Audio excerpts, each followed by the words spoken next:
صدر بش جو ہیں ان کے زمانے میں دو اہم باتیں ہوئی. صدر بش جو تھے وہ CIA میں رہے تھے، سنجیدہ تھے، لوگوں سے بات نہیں کرتے تھے. ان کی ایک شخصیت کے گرد یہ تھا کہ وہ بڑے مکینیکل قسم کے ہیں. تو وہ ایک کہا جاتا ہے کہ جو بہت ایک واقعہ جو ہے ان کی زندگی میں ایک اہم رول ادا کیا اور ان کی امیج کو تبدیل کرنے کی کوشش کیا، وہ یہ تھا کہ ان کے جو پریس سیکرٹری تھے انہوں نے مشورہ دیا کہ آپ بروکلی کا استعمال جو ہے وہ نہ کیا کریں، صدر محل میں بھی، وائٹ ہاؤس میں بھی، اور اس میں پابندی لگا دیں. اب انہوں نے یہ خبر لیک کر دی اور لوگوں کو بتایا کہ یہ جو پریزیڈنٹ امریکہ ہیں یہ بروکلی نہیں کھاتے، انہوں نے بروکلی کے جو استعمال پہ پابندی لگا دی ہے.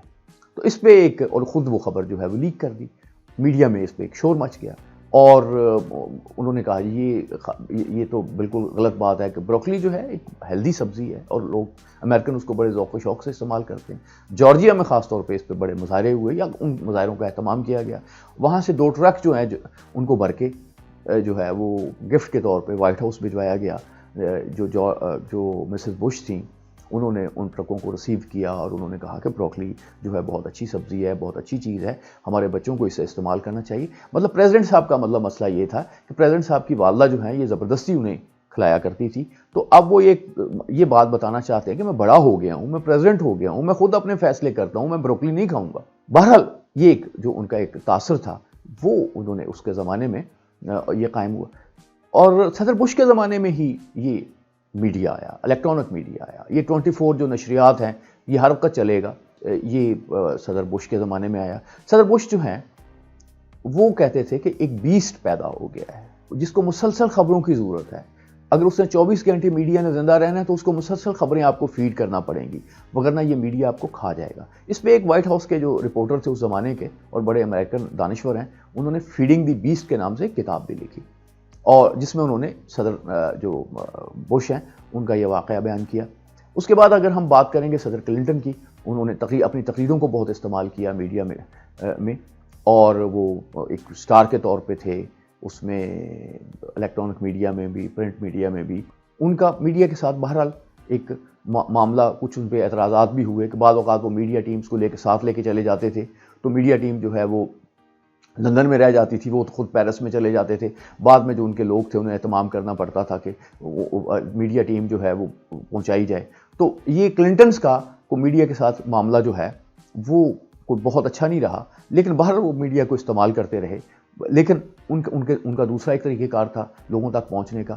ایک جو ان کی ایک بایوگرافی میں بتایا گیا ہے، صدر کلنٹن نے اپنے دور حکومت میں ایک کنسیشن دی، انکم ٹیکس میں کنسیشن دی کہ جن لوگوں کے بچے ہائر ایجوکیشن حاصل کر رہے ہوں گے ان بچوں کو ٹیکس میں ڈیبیٹ دی جائے گی.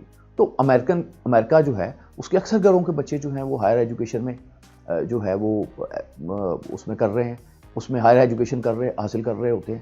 تو وہ جب ٹیکس ٹرن بھرتے تھے، یہ جو ہمیں وکیل انہیں بتاتا تھا یا انہیں خود پتہ چلتا تھا کہ یہ جو ہمیں فیسلٹی مل رہی ہے یہ ہمیں مل رہی ہے صدر کلنٹن کی وجہ سے، جو ہمارے بچوں کو انہوں نے دی ہے. تو انہوں نے ایک طرح سے اب میسج دیا اپنی محبت کا علم کے لیے، لوگوں کے ساتھ اپنے کنسرن کا. اور کہا جاتا ہے کہ ان کے صرف اس ایک فیصلے نے ان کے متعلق جو پبلک اوپینین ہے اس میں بہت بہتری لائی. اب ہم دیکھتے ہیں کہ اوباما جو ہیں ان کو لایا گیا. اوباما جو ہے ان کے زمانے میں سوشل میڈیا آ گیا تھا، انہیں اقتدار میں لانے کے لیے ٹویٹر نے بڑا اہم کردار ادا کیا. اپنے دور حکومت میں انہوں نے ٹویٹر کو استعمال کیا. اسی طریقے سے اب بعد میں ہم ٹرمپ کو دیکھتے ہیں تو وہ ٹرمپ جو ہیں وہ میڈیا کے ساتھ ہاسٹائل رہے. بعض اوقات تو انہوں نے میڈیا کے ساتھ جو ہے وہ بدتمیزی بھی کی، اب بے قابو بھی ہو گئے. امریکن میڈیا کو جتنا سخت وقت جو ہے وہ ٹرمپ نے دیا شاید کسی نے نہیں دیا، اور ان کی جو گفتگو تھی وہ اس حد تک چلی گئی جب ہم دیکھتے ہیں کہ پھر ٹویٹر کو ان کے بیان پہ پابندی لگانی پڑی، فیس بک کو ان کے بیان پہ پابندی لگانی پڑی، دوسرے سوشل میڈیا جو تھے انہوں نے ان کا بائیکاٹ کیا، الیکٹرانک میڈیا نے ان کو کم کیا، پرنٹ میڈیا جو ہے انہوں نے بھی ان کے متعلق نیگیٹو خبریں شائع کی. تو ایک طرح سے آپ یہ سمجھیں کہ ٹرمپ کو اقتدار سے نکالنے میں میڈیا نے بھی ایک کردار ادا کیا، اور میڈیا نے پھر ایک دفعہ ثابت کر دیا کہ حکومتیں بنانے میں اور لوگوں کو حکومتوں سے باہر کرنے میں میڈیا کا ایک کردار ہے. لیکن اس بات کو کبھی فراموش نہیں کرنا چاہیے کہ میڈیا اسی وقت تک طاقتور ہے جب تک کہ وہ اپنا کردار جو ہے وہ ذمہ داری کے ساتھ ادا کرتا ہے. اور میں یہاں آج کی بات جو ہے وہ ایک امریکی پریس سیکرٹری کے حوالے سے ختم کروں گا جس نے یہ کہا تھا کہ ہمیں یہ بات سمجھنی چاہیے کہ امریکن صدر ہو، امریکن پریس سیکرٹری ہو، امریکن میڈیا ہو، یہ سب عوام کے لیے ہیں، یہ سب عوام کے خادم ہیں، یہ سب عوام کو سرو کرتے ہیں اور عوامی مفادات کو آگے لے کے بڑھتے ہیں۔ جس ملک میں بھی میڈیا جو ہے وہ عوامی مفادات کو نظر انداز کرتا ہے، وہاں پہ میڈیا کے ساتھ عوام نہیں ہوتے۔ جب میڈیا کے ساتھ عوام نہیں ہوتے تو پھر میڈیا صرف اور صرف زوال کا شکار ہوتا ہے۔